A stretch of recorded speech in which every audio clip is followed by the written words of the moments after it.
we'll get started. Thanks you guys for having it or coming on to the webinar today. It's very informal, so everyone who's joined us last time we had Ben Kakis and Bill Keith. It's basically just Addison and Steve will just kind of run with their views on systemization and how that really affects practices, how it affects marketing, how you can get the most out of your practice by building around the right systems for the right practice. Just a quick for people who don't know, I mean, probably everyone here knows Addison Killeen, who owns Capital Dental, part of DSN. What are you doing this year? Up there he goes. I almost wore my Smile Lincoln Capital Dental shirt today too, but Yeah. I didn't. So Well, USA, baby. yeah, for his Olympic promotion. Addison your practice is going to do what this year? You think in revenue? Oh, like 6.1, something like that. Yeah, and it'll be 5 years that it's open since. Wow, I can't believe it's been 5 years since. Right? Yeah, Yeah, 5 years in August. yeah. So now he has four docs, right? Or five? Yeah, four going on five. Yep. Five. Yeah. Steve And owns. a sweet coffee machine. Don't forget about that. And It does have a sweet yeah, coffee machine. it almost costs more than one of my doctors. Steve owns six practices in Massachusetts, and is going to do about 27 million this year, correct? Out of those six practices. Yeah. Hopefully we get there. Has a big started with one, right? Leominster was the first practice. Yeah. Yeah, Leominster is going to my do, dad's yeah, Leominster is going to do what, close to 7.5 this year, 10 million? probably. Seven and a half? No, not 10. No, 7.5. Okay. 7.5 million. That's his flagship location. Um, when I started working with Steve, I don't know, it was a few years ago. You had three locations, and you were up to seven at one point, but made a decision that seventh one wasn't the right fit. But yeah, so Steve and Addison are probably some of the best at systemization, but also bringing perspective, I think, to what they do. And a lot of advice I get from these guys to help the practices that we work with. And so when I talk about not just systems, but the right systems is important because, what Steve will tell me when I ask him advice on a practice and I'll say, hey, here's our situation. And, sometimes they're looking to do what a $6 million practice is doing and they're a $1 million practice. And those things, what those two practices are doing are different. And so both these guys can really give some good perspective on how to build your practice from where you are to get where you want and to understand the changes that goes along with that. So today we're just going to go over a little bit, like I said, let these guys do most of the talking, but kind of just hand it. Addison, do you want to start? Addison has a presentation. I don't know if you want me to pull that up or do you just want to just start talking? I can pull it up. Yeah, it's all Okay. good. So yeah, I mean, Steve and I, we've been friends for 5-6 years now. And obviously Steve is much more Addison, successful. I think it's longer than that. It's But it's fine. it's Maybe just I've been a friend of yours longer than you've been a friend of mine. That's fine. exactly. So, but And like, I want to interrupt. I'm going to interrupt. If you guys have questions, sorry, if you have questions, you can either jump on and just put in the text box there, write a question out, or if you have time too, you can just jump on and unmute and ask a question. Again, it's very informal, so try to get the most out of everything these guys are saying. So feel free to do either. I'll read it off if you guys get questions. So yeah. So, I mean, Steve and we have different systems. Like, I follow like the DSI method where we have our six big pillars, whatever. And Steve has like how many like tranches do you kind of have in a What do you mean by practice? what do you mean by trenches? Like key systems that you So kind of we break it down to 20. Like when we go into a practice, there are 20 systems that we want to make sure we understand fully. But yeah. each of them So may be a little bit different because if I'm going into a practice that has 12 ops and six doctors, that office needs a lot more needs a lot different systems than a practice with one doctor and two hygienists. yeah, that's true. Yeah. So, I mean, in any sense, you should always like, for me, like I've modeled a lot of my stuff off of like yours, Lemonster. Lemonster is like Mhm. a step ahead of me. It's like, okay, a little bit bigger, a little bit more revenues. So someone that's at 500,000 shouldn't be trying to replicate what we're doing with five doctors. It should be, if you're at 500,000, look to what you're doing at 1 million, follow that person. Because that, yeah, like you said, that looks way different. Um, There's the value discipline model that I use a lot, and there are different ways to look at that, which has like customer intimacy in one corner, innovation in another corner, and operational excellence in the top. And as dentists, as healthcare providers, we naturally sit in that patient portion and want our patient experience to be great and want to take good care of our patients. And we as we continue to grow, for us to be able to continue that, that's where the systems will help guide and allow us to grow um, in our own patient experience, making sure that we're continuing that standard of excellence. So, but as we go through systems, I think it's important that there's no office in the country that has perfect systemization. yeah. They our systems just need to grow alongside with our practice, with our people, and put them in a position so that they understand what is expected of them, so that we can get the results that we want. We can continue to take care of our patients and sit in that patient intimacy corner of that triangle of that model, so we feel really good about the level of service that we're providing. Yeah. Now, one of the things I presented this to our DSI mastermind last week, and I basically said, in my opinion, the systems are not for us. I mean, they are for us as business owners, but they aren't created like people shouldn't be turning in their assignments to us necessarily.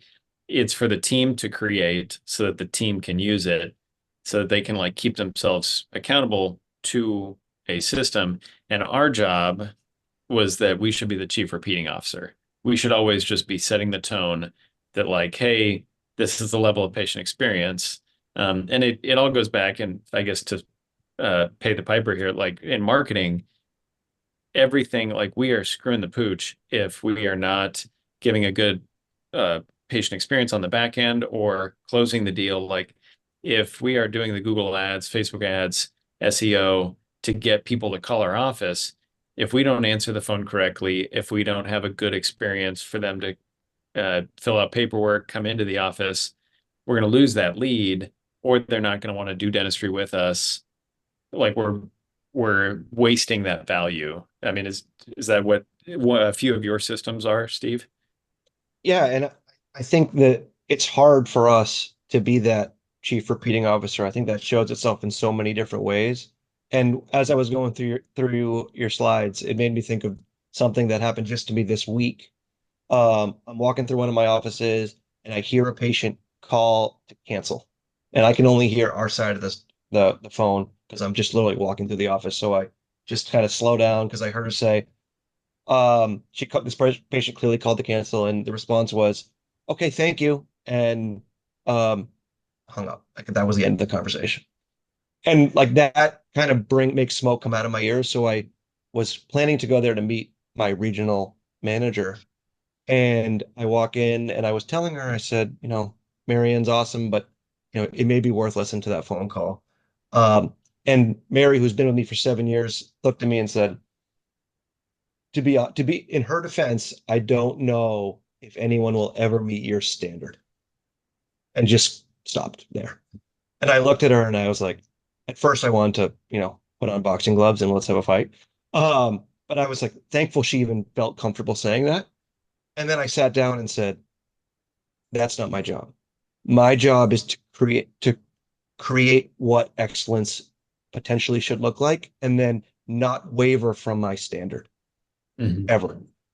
So even if it's really hard and annoying and I feel like I'm being a redundant idiot, I wouldn't be doing my job if I didn't say, we don't, the system does not, our system for when patients call to change their appointment time is not to thank them. That's just not how we do it.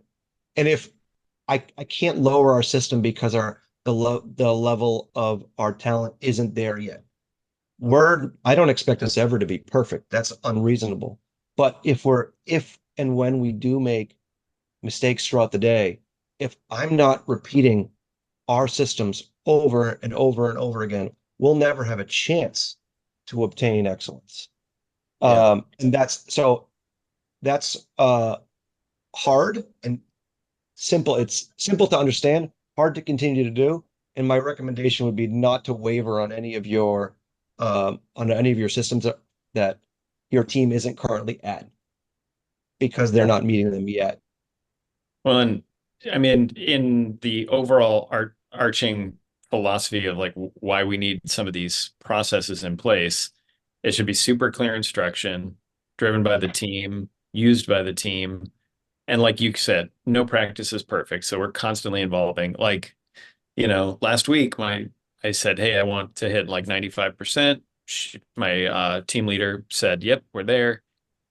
Now this week I'm just like, okay, because we're opening the new surgery center side, everything, our systems are shit again. But it's a culture of consistency to constantly be updating them. So, in terms of like what are a few of the systems that you make sure to have when you're thinking of like the overall marketing picture of like Yeah. getting, because obviously, okay, so you've gone from, you used to have three, now you Mhm. have six Yep. practice. So you've grown, probably these three new ones are a ton of growth and marketing in them. So Yep. what are like a few of the most important systems that you have in place to make sure you're getting the best return on your investment? Sure. And I think for me, that new patient, there's two parts of it is let's make sure the front door is really open, um, and the back door is really closed. So the front door is when how is Ryan and his team doing? What is our number of leads? What's our number of conversions? What's our number of conversions to number of new patients that we're actually seeing? And from a system standpoint, do we have capacity or an ability to see these new patients? If our goal is to grow by 20% this year in this practice, then and our production per visit isn't changing, we need to be able to see 20% more people somehow. So do we have the ability to do that? And part of the system is, are we answering the phone? What do those phone calls look like? Do we have a new patient block? What does that new patient experience look like? For us, marketing is not just the Google ads and the SEO, it's what's happening within the practice so that when someone sees that Google ad, they're like, oh yeah, my friend Addison told me about that place. That's the full picture. It's the experience. Our patients are probably our biggest um, uh, return on investment of using them as our own marketers, and then having Ryan and his team use the digital world to uh, compound what people are saying about their experience within the dental practice. What you've given me a lot of ideas over the last few years on internal marketing, like using Yep. your own patient base. What are some of the weird ones? I mean, we all ask for Google reviews. Yeah. Like, what other things Uh, do you do that are kind of off the so we have a system of measuring laughs, which is and I wasn't prepared for this question, Essen. But it's if people are having fun in a dental office and they're actually laughing, um, our assistants will get bonused on whether or not they made 80% of their patients smile or laugh in the appointment. Mhm. So Wow. we use Dental Intel. They'll print out their practice sheet of like the patients they're going to see for the day. Like it's do they have it at their next appointment? Do they have their recare appointment? And then that list open column. Did they laugh? And if there's a Mhm. check mark, that's a win because they're not expecting to laugh. So if they are, that means they're having a good time. And it's corny and stupid, but Justine at the end of the day will be like, 90%, babe. And I'm No like, way. that's a cool win. Um, Now you sometimes will send like Amazon things to Yep. certain patients. Oh yeah, we've talked about that. Yep. Like what's Um, how do you like do you just say every team member gets a budget on Amazon for the week or month or what how do you figure out? yeah, for the month the office does. Um, and it depends on the size of the office, but we'll say it's um $250. And in that they have recommendations. They'll go to the office manager and say, this person just had a baby. I want to order a onesie. Or this person was really nervous last time and they did great, and I want to get them something. So um, we'll we call them magic moments. We'll make sure that we create magic moments um, at some point throughout our month, and that's something for us to celebrate too. Like I think as an organization, the better we make our patients feel, the better we feel about our days. That's what we think about when we go home. So creating opportunities for us to feel good um, is, and if we're super intentional about it through Amazon gift cards um, or restaurant gift cards or whatever, is something that they will certainly tell their friends and family about. Like when they're out to eat, if we give someone, like someone completed a case and we give them a Long John's a steakhouse gift card, when they're probably not going by themselves, so they brought their friends and they're like, you're never going to believe who's helping me pay for this meal, my dentist. And that's just a weird, like that's such a weird Yeah. Yeah. conversation starter. And then and they, hopefully they'll say our practice name, and then it'll be confirmed when they see our Google reviews, and then it will be confirmed when they see a Google or a Facebook ad or a Google ad. And then when they may not already have a dentist, but maybe they have a tooth break, or they are in pain or something, and they just like, I need a dentist now. And then we come up first, and then they're like, oh, that's the person that my friend said was great. I need to give him a call. No, And I don't know when yeah. that's going to happen, but if we're consistent with it, And it it's will. like crazy small amount of money. I mean, like if you're only Crazy spending small. $250 a month, like that's you probably get insane good ROI on that. Or It's maybe it's hard to it's track, but it's it's hard. Yeah, usually it's super hard for us to track, but I think like when we're talking about it as a team, like those are the things that we talk about. Like yeah, that made us feel good. So the ROI financially, and then the ROI, like I don't know what it is, the feel good ROI, yeah, the FG yeah, ROI. totally. Yeah. Yeah, this is interesting. So one of the things that I think a lot of practice get into when they look at systemization is it's all about like, okay, here's something on my paper. Like I need to do this to hit this number. Everyone needs to be doing X, Y, and Z. But there's a global piece that Steve and Addison's practices do. And it reminds me of when I was at Disney. So I spent about 6 years with Disney. One of the things that they equipped me to do, and this is exactly what both their practices do, is they empowered me to solve problems. And so I'll tell you one quick story that goes, when I was in college, I was an intern for Disney, and I was in custodial at Epcot. That was my first job with Disney. And I was 20 years old, but they gave me the power to fix a problem and if the guest in front of me. And so there was a time where I was walking around, and this guy was leaning over with his child holding a baby, looking down at this pond below at Epcot, and his sunglasses fell off and they fell into the pond. So we had these really long pickers that we could pull stuff out. So I went and got it. Said, I'll take care of it. I pull it out. When I'm pulling the sunglasses out, I scrape it along the side of the pond, which was concrete, and it scratched the sunglasses. So I give them to him. He's like, "Oh, thank you so much for getting this." And I'm like, "Hey, let me go do something for you." And I'm like, "Follow me." So I said, "Let's go to the gift shop, which was next door." And I'm like, "Pick out any sunglasses you want." And he's like, "No, you don't have to do that." He's like, "I dropped them." I'm like, "No, it's your Florida. You need sunglasses." He's like, "Are you sure?" And I'm like, "Yeah." So he picks it out and gets them. And then I go up to the cast member at the thing. In my back pocket, they would give us these little booklets that were Jiminy Cricket, I think, was on it. It doesn't make a difference. But anyway, so you could do is go in and we would write here's the cost of the sunglasses, sign my name, it's my department, everything, give it to the, and he walks away with the sunglasses. That's something that if you look at it from an ROI standpoint, how do you quantify that? But I guarantee he went back home and he said, you're never going to believe what happened. And the system, though, that Disney has is when you empower people to solve problems, then you create this experience that is so high that gets you a return. And that's what Disney is about. When I had a chance to talk to Lee Cockrell, who was the president of Disney World at the time, and he told me, he's like, we get thousands of feedback every day through email, letters, still, things like that. And he's like, the crazy thing is we build $100 million rides, $50 million shows.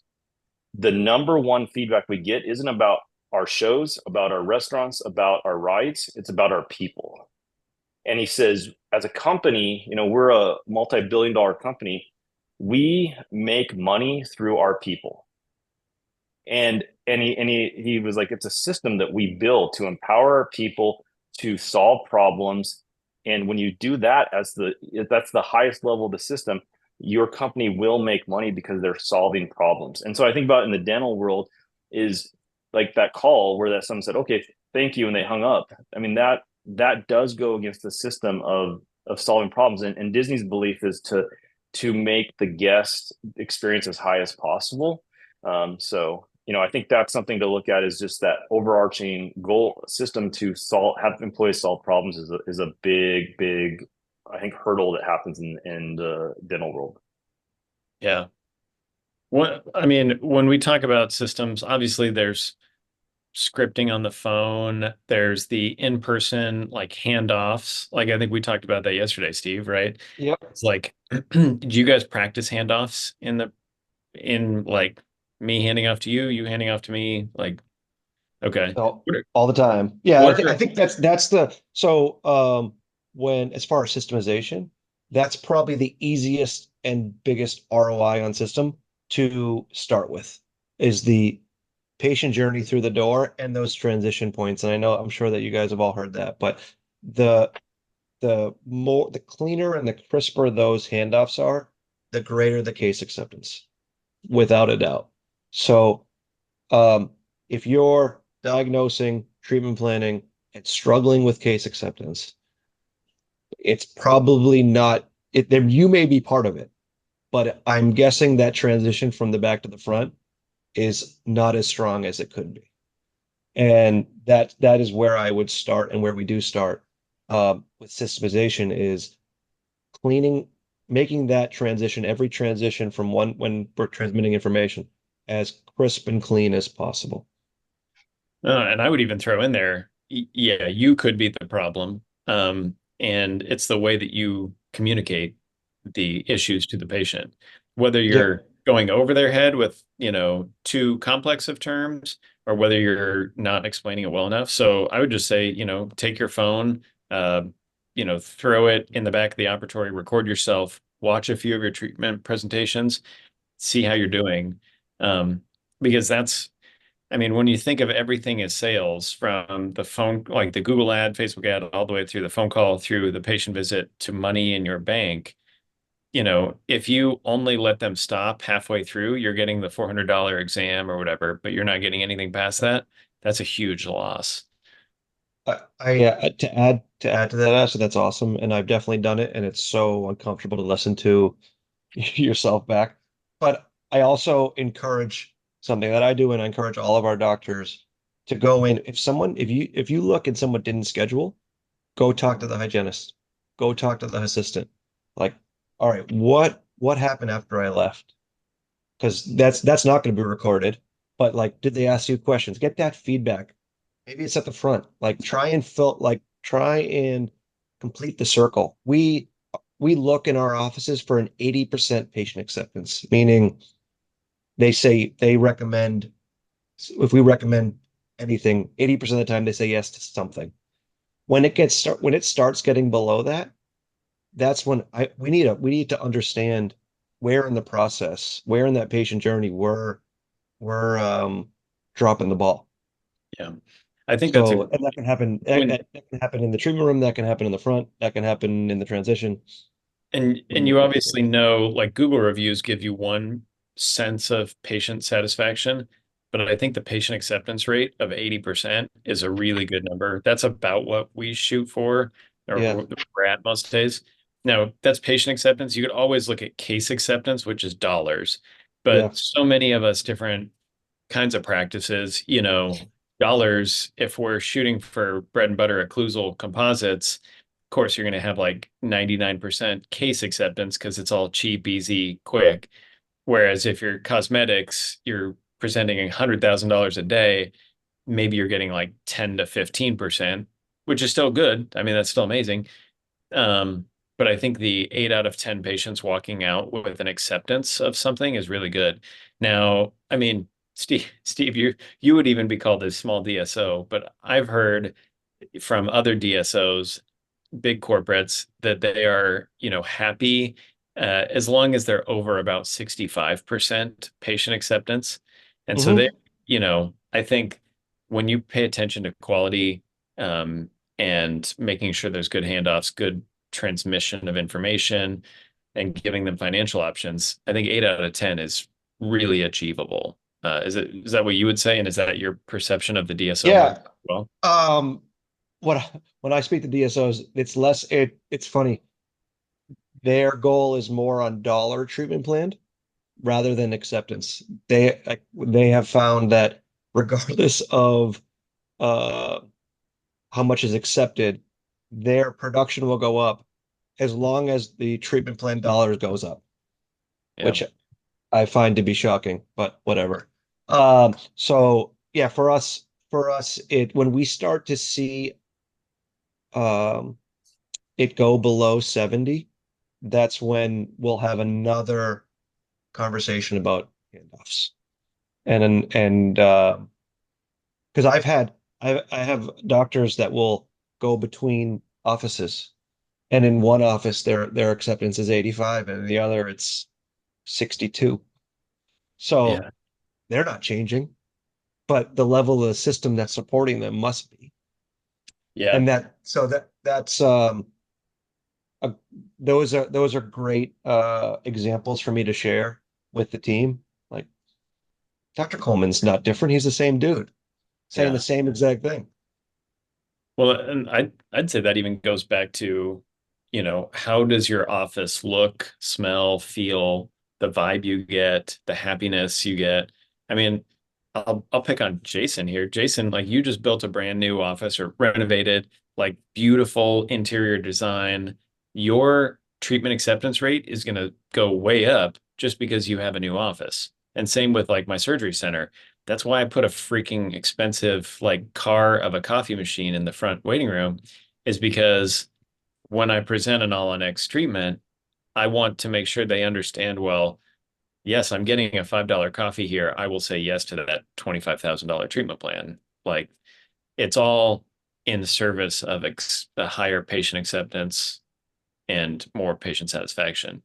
Um, Ryan, when you go back to like in general, the offices that um, have the best return on their investment. You've always said it's you have to build the brand first. So, like, what things in your mind go into the branding of the office that we can focus on from an operational standpoint? Yeah, I think so you have the online piece obviously is something that we take care of most of the time, but what you have to do is okay, let me I guess step back. When I started doing this, I came from working from a zoo. Addison was like, "Hey, building." I consulted in he was a part owner of a six practice, and so I started getting the dental marketing then. But he was like, "Hey, do you want to?" I left the zoo, and he was like, "Do you want to start doing some marketing for me and some other practices?" And I said, "Okay, I'll jump into it." So when I was doing the research of getting into this, I realized that the dental industry is very similar to like the attractions, like a zoo, a museum, Disney, things like that, where it's experiential marketing. So what you see visually through a website, through an ad, um, needs to represent what the actual practice is because it's that matchup. So you're trying to create a brand that is really what you are. And so the best practices that do this, I think, are very authentic to themselves. They don't try to be somebody else. But from a branding standpoint, I think it can vary. So, like what you do, Addison, versus Steve are phenomenally different. But what's similar is that you are both creating this high level experience within, or when a patient sees you, and your word of mouth and referrals increase that way. And so there's options. You can go in and say, okay, I'm going to start doing billboards, postcards, things like this, to get out there, to get that brand reputation, or repetition that then showcases who you are as an office.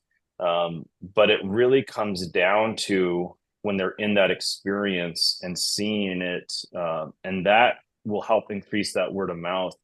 And so, it just depends on the situation of the practice. But the best practice we work with are the highest branded in terms of the number of searches that go to their website that are their name. So there is a correlation to that. So if you look at what you do, Addison, with Steve, one of the biggest practices we work with is Collins Dental down in outside of Orlando, in terms of brand awareness. They get like 30% of their traffic to their site is their name. It's because they're very involved in the community, extremely involved in that community. And so because of that, they spend a lot of effort, time, and money on being engaged in the community to get people to see how they're part of that community. Ben Kakis does that as well. And so it takes time to do that. When about a year ago, Ben and I were talking, and he was like, I want to get more involved in the community. So what we did was he wanted to increase his brand awareness. So we started doing that, but it takes like a year to get that brand to really start getting out there.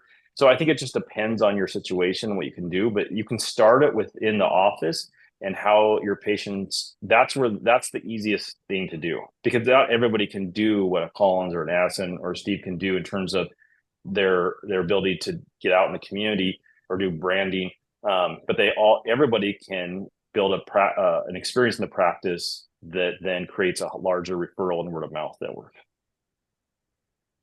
I don't know. I would say, yeah, built the brand internal. I mean, from coffee cups, like we have our Smile Lincoln, Brand everything. Mm-hmm. Everything is branded. My notepad is branded Capital Dental. When we talk about dentures, like traditional dentures are branded and on shiny paper. And these are all Wish you had things. the menu. You don't have the menu with you, do you? This is literally okay. So it's like we have our the Capital Dental menu. The menu The card. food. Sedation. Yeah. So when he does a post-op, he does a post-op. We created the Capital Dental Diner, and it looks like an old diner menu. Well, maybe not old, but a diner menu of what you can eat when you leave after surgery.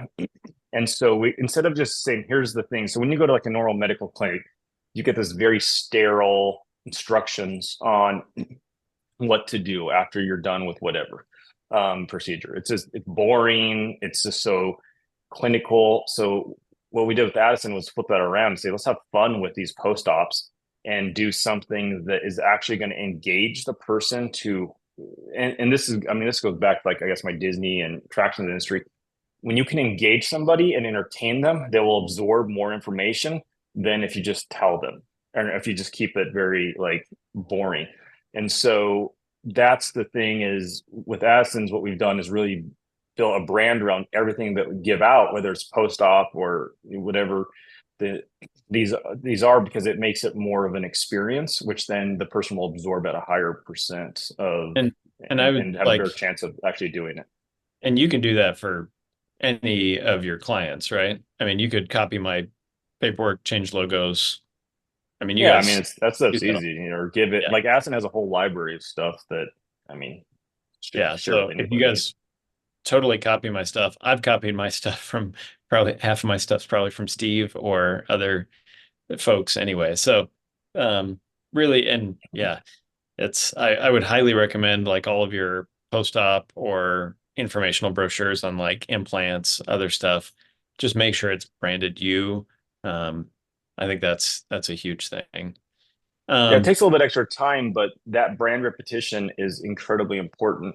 When I go to hotels or I go to entertainment, I really look at how well things are branded because I appreciate that. And so, like I was at when I go to Top Golf, I love Top Golf. Everything's branded. I mean, the heaters that are above you, the radiant heaters for the winter, have the Top Golf logo in the metal that's embedded in the or whatever, like in the metal that has their logo. Everything's branded there, and the part of that is just to get you to see that logo over and over again.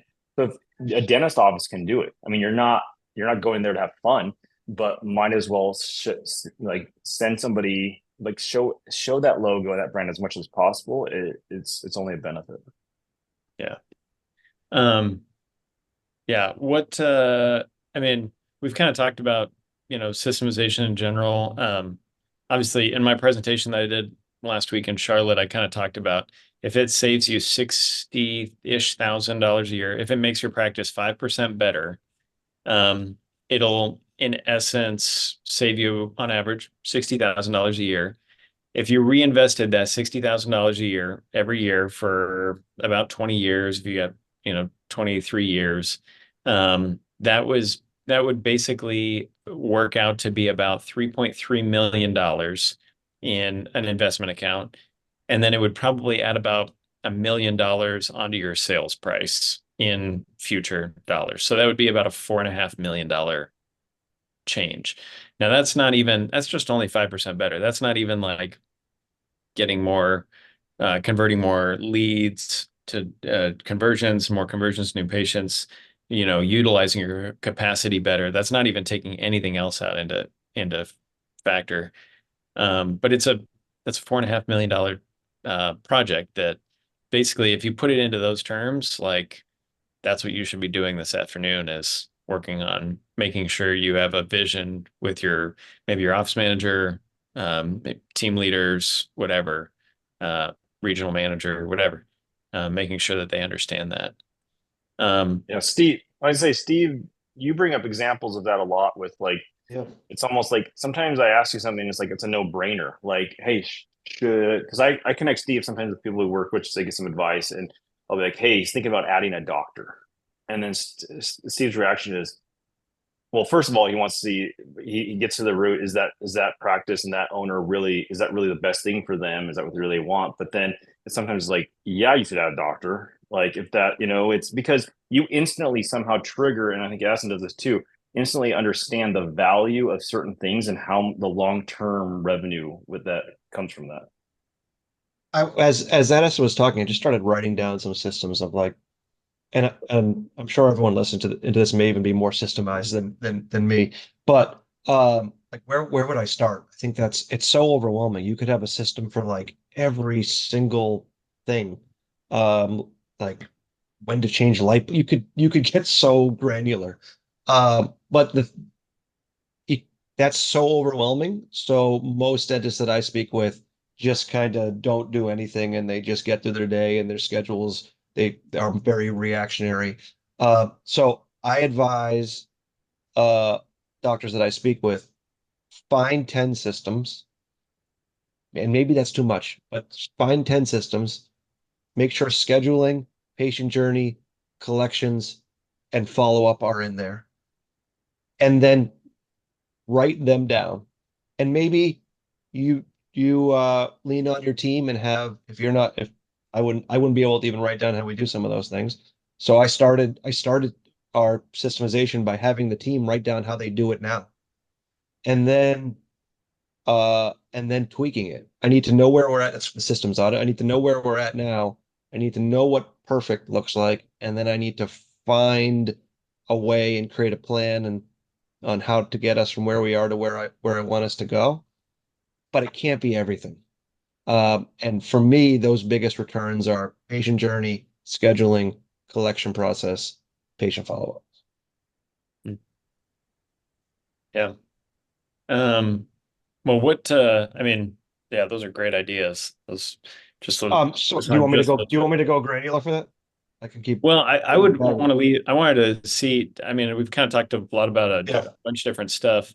Does anyone have any kind of questions on, are they trying to implement systems and having tough times, or what questions do folks have?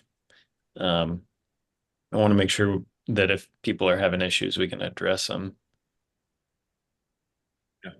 If you have any questions, Jason, yeah, go ahead. Yeah. So having a bigger office, how do you keep those systems consistent once you have them?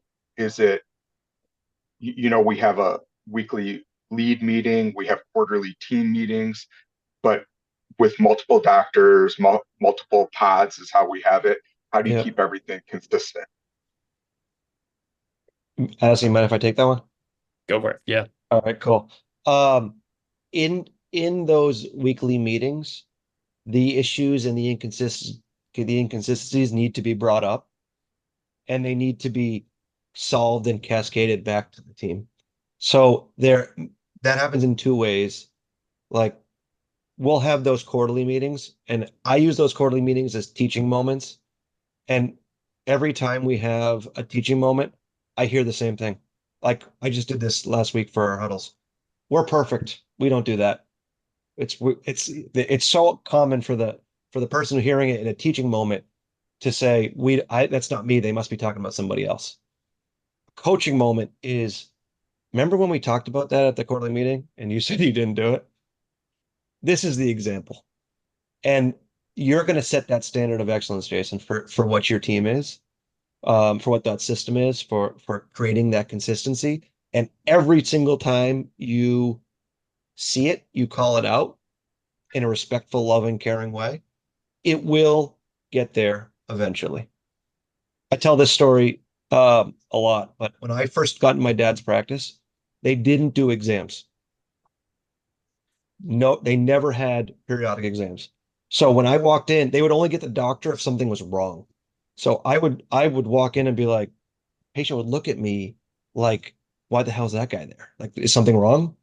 And it took over 2 years for us to retrain our patients and train our team that exams happen at every 6 months, which is crazy to think, but it took 2+ years of me being consistent, of me uncomfortably walking into rooms when patients were like, why the hell is this guy here? So that is the level of consistency, and it may even take longer for some systems. That's the level of consistency that we need to show. Um, and be patient with yourself, because it's not a light switch. Systems take time um, to improve. As long as we're consistent with what we want, it'll get there. Did that answer your questions? Yeah, but what are your meetings? What different meetings do you have, and what's the cadence of those Yeah, meetings? yeah. So each pod, again, it's depending on the size of the practice, but they'll have some kind of morning discussion of the schedule, um, and then weekly lead meetings. And those lead meetings are like semi EOS style, where we're have a score. Everyone has a scorecard. They bring the scorecard. We discuss the issues. They'll bring their issues, and most often those issues, they'll in an immature practice, those issues will be brought as people issues. In a mature practice, we realize that people are only as good as the systems. So people fall to the level of the system that's in place, and then we work on the system. So it's easy for us to blame people. Um, and once we can understand that the people are only as good as the system that is in place that's going to allow them to be successful, they'll all rise, and that can take a long time because that's a culture. There's um there's another model, and I forget the name of it, where there's relationship in one, it's a triangle. Relationship in one side, results in one side, and process in the other, of all points of the triangle. And I find myself like so on the relationship side that process and results makes me super uncomfortable. I also know that if I don't have process, all my relationships will suffer. So I need to if it's not me who's going to be holding them accountable, because I'm a people pleaser, someone needs to do it. And that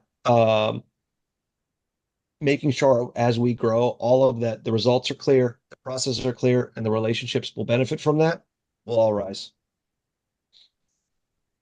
Thank you. Yeah, of course, man. Hubert has a question, I think. I will not answer Hubert's question. I'll come on the screen. Question for both of you guys, actually, because I think as I've became 3 locations, I oftentimes envy what Addison's got now, a larger 1 location, and same with Jason. I think the hardest area for me is getting the doctors calibrated, especially when they're different locations and we can't all be in one space. What cadence or approach has worked well for you guys to one, get calibrated, and can I have a system of accountability there? I mean, I'll go with my simple system would just be back when I had 6, we would still try to do doctor dinners every like month or every other month, or maybe take off the summers, but do it in the winter, stuff like that. And that's like clinical. We would do case presentations and talk about clinical stuff. But I think one of the toughest ways to get everyone on the same page is really with the day-to-day interactions. Like, no, this is how you have to do your notes. This is how you need to do a handoff back to the treatment coordinator. Just it's the small stuff that is way tougher. So in that respect, I mean, I kind of had it naturally set up, but one doctor doesn't get to stay in their one single location all the time. Like every once in a while, they would switch over and cover for another doctor. And then that, or sometimes work with another doctor because, yeah, like our offices, like we'd have multiple docs. So just moving doctors around sometimes helps because it's always, you could take Michael Jordan off the Bulls. He had still been good, but if he had to play with a bunch of crappy players, he'd fall down. But if you stuck, Joe Schmo in there playing with the Bulls, they'd be a lot better. So, but at least a little bit of, transitions and moving around might help. I don't know, Steve, what would you say?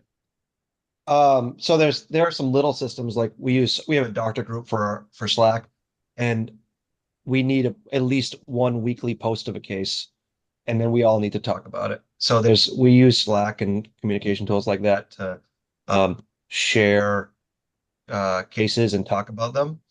But I think the most important part in the system that would be most helpful is just what does that onboarding look like? The reason why I was at 7 practices and am now back to 6 is because I don't have a system that can onboard doctors strong enough and consistent enough to get to that 25th doctor. 24, I seen 25. The wheels started to loosen. Though, and part of the onboarding is, I know you've worked at other offices and you come in and the first day there's a full schedule. That's not how this is going to work. And that may make them uncomfortable. And if it does, then maybe they're probably not the right person for the practice. I have like a onboarding sheet, and there was a doctor that I sent it to after she had signed. And I said, we're going to go through this. And it was a Sunday. I usually send out Sunday emails. It was a Sunday. I sent it out, and she immediately called me and was like, what the hell is this? No. I've been doing this for 20 years. No. And stupidly, I was like, oh, I'm so sorry. Like she was going to take a Monday, like a longer Monday shift. So I thought I needed her. So I was like, oh, I'm so sorry. We don't have to do this. Fast forward 3 months, it was a mess because I changed my onboarding process. She did not, like one of our core values is humility. So from there, and she didn't fit that clearly because she wasn't able to go through that. So I tell that story to every new doctor. I say, this may be different. And if it makes you uncomfortable, I'm sorry, but I'm going to be so hands-on those first 90 days. I'm going to look over your schedule with you at least twice a week, if not more. I'm going to go through cases every week, if not more. We're going to talk about, you're going to shadow me, why I still see patients on Wednesdays. You're going to shadow me. I'm going to show you what's possible. I'm going to show you how to talk to patients. I'm going to send you all these those communication tips that I used to put on DSN. Those are just things that I would send to my doctors, and they would be, they would see a lot of value in them. So I just wanted to share. But that onboarding system needs to be consistent, and that sets the tone. And they know that I'm a pain in the ass. It's part of the love and excitement of getting to work in the group. And I'm going to be super hands-on. And then once the trust of the level of care is earned, fly. Like, do your thing. I'm here when you need me. I don't I don't need to do this forever. But those first 90 days are going to be super intentional with what that looks like. Thanks. Yeah. Good. Hey, I had a question that was emailed in before, asking like what you do for like manuals, and like how's that set up? For me, it's just on Google Drive. It's a bunch of Word documents. You can take links, and I basically have a master. I mean, it's all in a folder. It's under our Google Business email account that like owns all the documents. And then all the links are back to a master document, like table of contents. So you can click through easily, and or you could search the whole folder for, time off policy or something. So we just do it that way.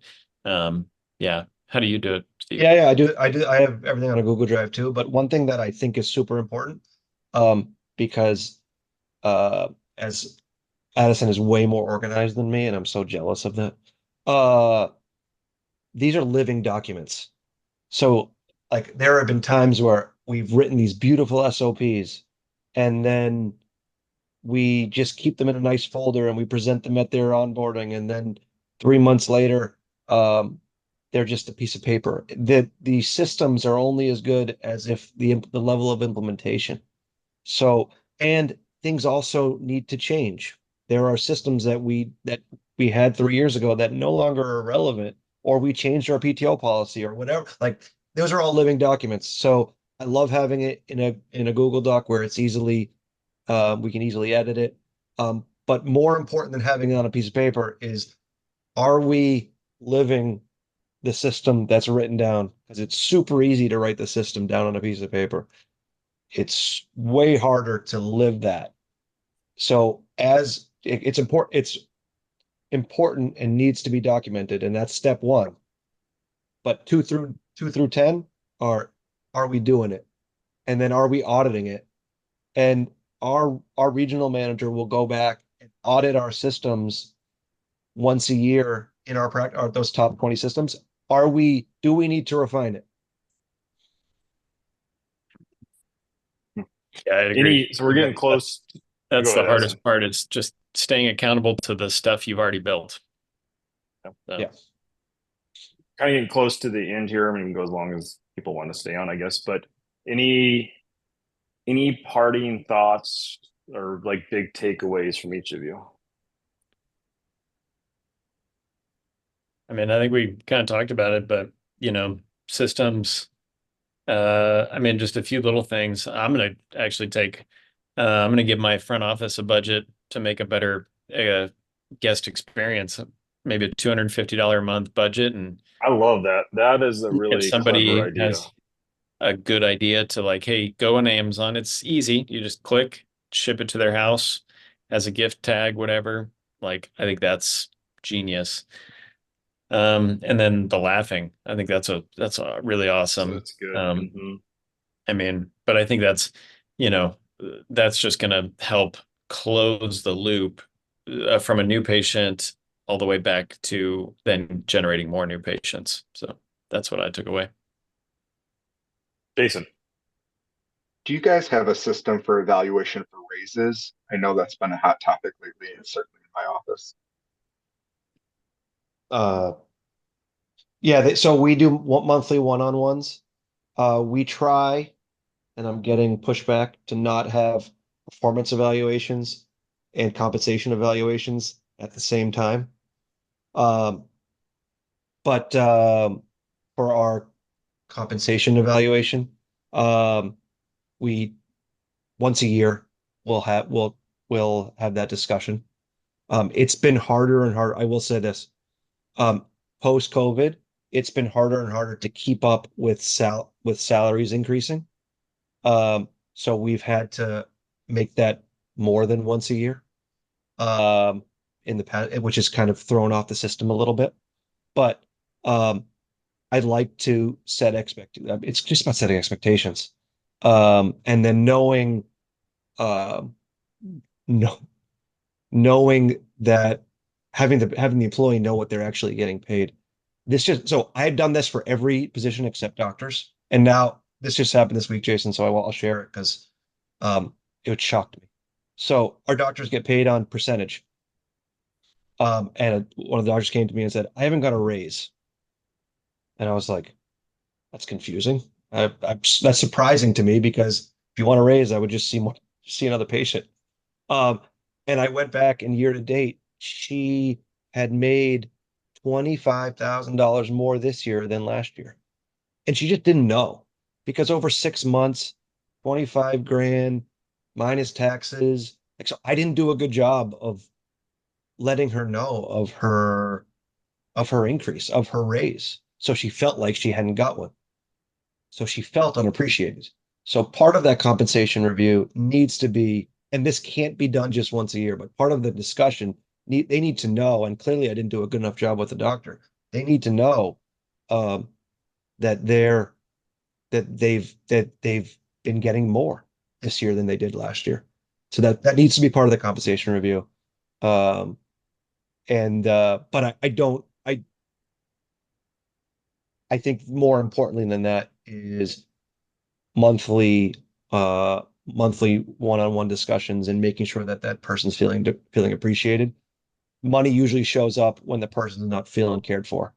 So part of our manager's responsibility, Jason, sorry, is to measure and report into our HR person. Is there anyone who's potentially off the bus? And that means 3 months in a row of, and this is a feelings, we're trying to quantify feelings, 3 months in a row of not feeling part of the team.